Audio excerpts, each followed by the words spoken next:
Welcome, fellow veterans. From the tip of the spear to in the rear with the gear.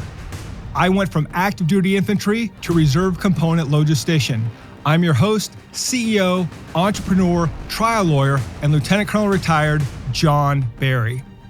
The military lessons that I learned helped me grow an 8-figure business that has maintained consistent annual double-digit growth, landing on the Inc. 5000 list of fastest growing companies in America every year for the past 7 years, and has allowed me to continue to serve America's heroes.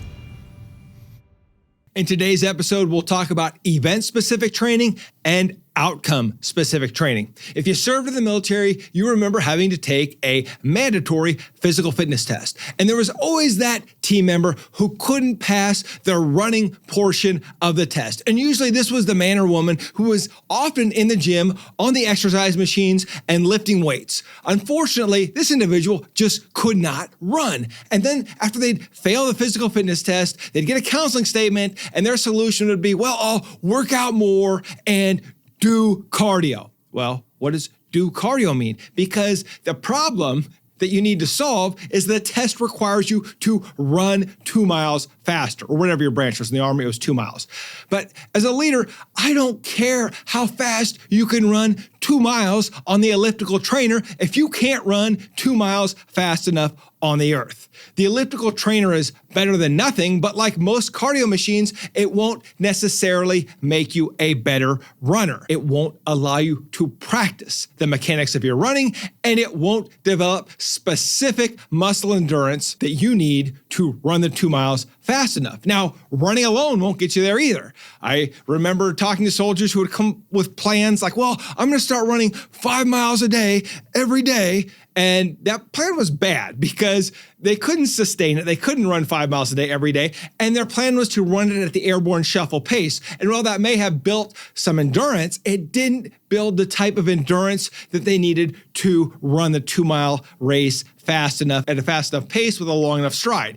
Similarly, I had soldiers who said, well, I was a sprinter, so I'll just do a lot of sprints. I'll do 20, 50 meter sprints a day. Well, that's great. And that may help a little bit, but it is not going to help you run the 2 miles faster. It's not going to build the cardio endurance that you need. And so the lesson here is that you train for the specific physical fitness event. And we also had push-ups and sit-ups. It was the same thing. Someone would talk about how they did abs every day, yet they couldn't do 50 sit-ups. Why? Because they weren't practicing the actual event, which was doing the sit-ups. And the lesson here is the more specific you get in training, the better the outcome. Now, I had a football coach who would say, if you always do what you've always done, you'll always get what you've always gotten. So as you train for this specific result, you will hit plateaus from time to time, and then you must modify or alter the training to do something different to get a different result. Now, I've also noticed that some of the result that you really want has to come from the hunger to get it. I've seen teams beaten bad, and they seem to come back stronger after the beating. They find some level of desire. But even if the desire is there, how do you know what specific training you should do?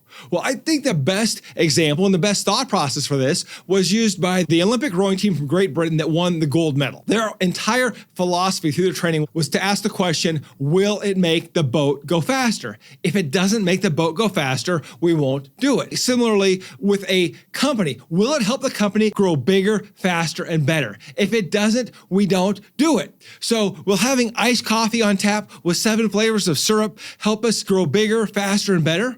No. Will having nap rooms in our office do that? No. Will beer on Friday do that? Well, maybe. I mean, it's bad decision-making, hinders sleep, and you may have some team members in recovery, but having a social event, well, that might help the organization gel a little better. There might be some good team bonding there. And so you as a leader have to make that decision. But the key is to make decisions based on the outcome. Will it make the boat go faster? And this is how these 8 men on the rowing team got the gold medal, because every single decision they made was in line with making that boat go faster. Should we eat pizza and drink beer tonight? No, because we're training in the morning and that won't make the boat go faster. And that is the logic we have to have. We have to understand that our goals happen because of our decision making, and the decision making then drives the actions, and the actions drive the results. So for instance, should we be publishing all of our standards? Yes, that is going to help us scale. Should we be paying above market for team members that we're recruiting?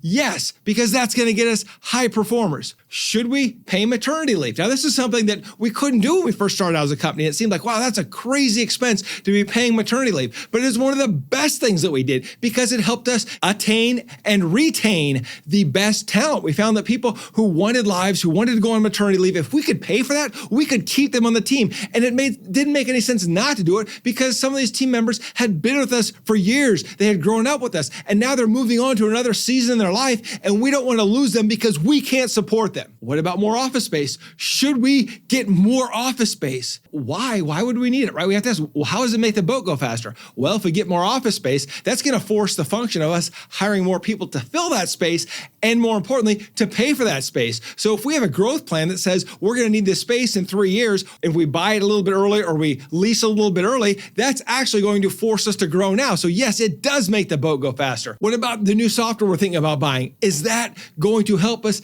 get bigger, better? Yes. If that software is going to make us more efficient and is going to help our team members work faster without exhausting them, absolutely.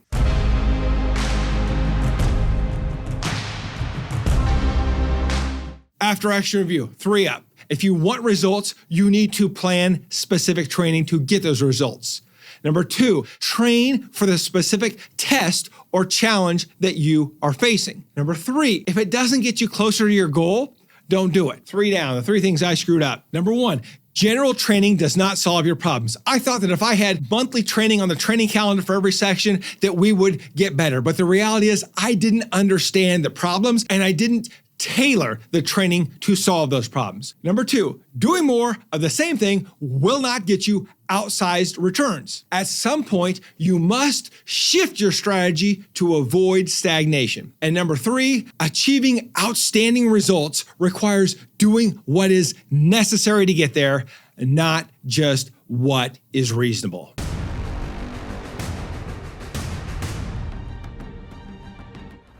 Thank you for joining us today on Veteran Led, where we pursue our mission of promoting veteran leadership in business, strengthening the veteran community, and getting veterans all of the benefits that they earned. If you know a leader who should be on the Veteran Led podcast, report to our online community by searching @Veteran Led on your favorite social channels and posting in the comments. We want to hear how your military challenges prepared you to lead your industry or community, and we will let the world know. And of course, hit subscribe and join me next time on Veteran Led.